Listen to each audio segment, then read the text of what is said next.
আসসালামু আলাইকুম। আজকে আমরা কোষ প্রাচীর অথবা সেল ওয়াল নিয়ে কথা বলবো।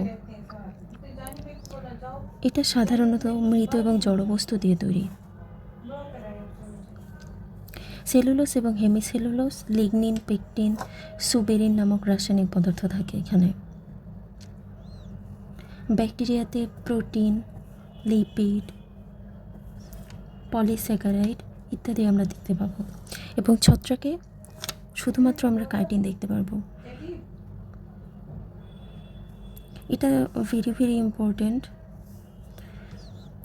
কাজ।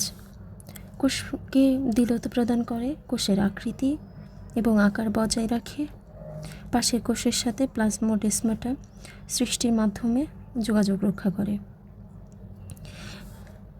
একটা কোষ আর একটা কোষের মধ্যে যে সংযোগ সৃষ্টিকারী নালী, সেটাই হচ্ছে প্লাজমোডেসমাটা।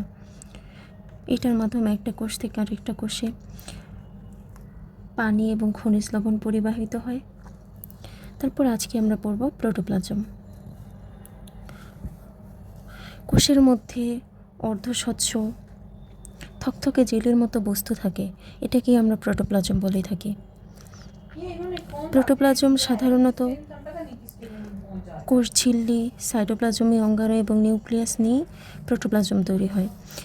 এটা একটা কোষের কোষ প্রাচীর এবং সাইটোপ্লাজমীয় অঙ্গাণু এবং নিউক্লিয়াস সহ এই পুরো অংশটাকে আমরা প্রোটোপ্লাজম বলতে পারবো। কোষ ঝিল্লি বা প্লাজমা এটা সাধারণত দ্বিস্তর বিশিষ্ট এবং বৈষম্যভেদ্য পর্দা থাকে। কোষ ঝিল্লিটাই আসলে হচ্ছে পর্দা এবং এটা অসমোসিস প্রক্রিয়ায় পানি এবং খনিজ লবণ চলাচলে সাহায্য করে।